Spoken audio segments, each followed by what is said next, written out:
చాలా రోజుల తర్వాత డిమార్ట్ లో షాపింగ్ చేయడానికి వెళ్ళాం. అంటే అది షాపింగ్ పేరు చెప్పి డిమార్ట్ మొత్తం వాకింగ్ చేయడానికి వెళ్ళాం అనుకోండి. ఇది కరెక్ట్ మీటర్. అసలు మ్యాటర్ ఏంటంటే కోటిగాడు ఈ రోజు డిమార్ట్ కి వెళ్దాం పదా అని తీసుకొచ్చాడు. ఎందుకురా ఏమైనా షాపింగ్ చేయాలంటే కాదురా షాపింగ్ పేరు చెప్పి ఏసీలో తిరుగుదాం పదా అన్నాడు. అయ్యో రామా, నాకు ఐడియా తక్కువ లేదండి. అసలు ఇలాంటి ఐడియాలు ఎలా వస్తాయండి మీకు? ఇంకా లోపల మన వాళ్ళు డిమార్ట్ అంతా దద్దరిల్లిపోయేలా విజ్ఞాన ప్రదర్శనలన్నీ మొదలు పెట్టారు. కోటిగాడైతే ఈ అండర్ వేర్ చాలా బాగుంది, ఒకసారి ట్రైల్ వేసుకొని వస్తా అంటున్నాడు. ఏం మాట్లాడుతున్నావురా? నరాలు కట్ అయిపోయింది. సారీ షార్ట్ చాలా బాగుంది, ఒకసారి ట్రైల్ వేసుకొని వస్తా అంటున్నాడు. పచ్చకామర్లో లోకమంతా పచ్చగానే కనపడినట్టు నాకు మాత్రం ఎన్ని కలర్స్ ఉన్నా బ్లాక్ కలర్ ఒక్కటే కనపడింది. కాంచనా మూవీలో ఈ సీన్ ఉంటది కదా, ఉన్న రెడ్ కలర్ సారీస్ అన్ని తీసి పడేస్తారా?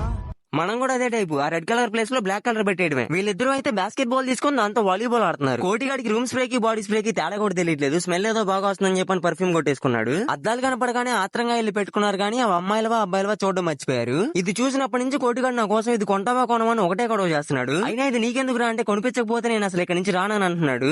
ఇప్పటి వరకు ఫ్రీగా తిరిగి ఊరికి వెళ్తే బాగోదని వెళ్తూ చాక్లెట్స్ తీసుకున్నాం అనమాట. కోటిగాడు మాత్రం పిల్లలు ఆడుకునే బలూన్స్ తీసుకున్నాడు. ఈనాటి ముఖ్యాంశాలు ఇవే. మరి వెళ్లే ముందు సబ్స్క్రైబ్ అండ్ ఫాలో మాత్రం మర్చిపోద్దే. వెళ్ళొస్తా.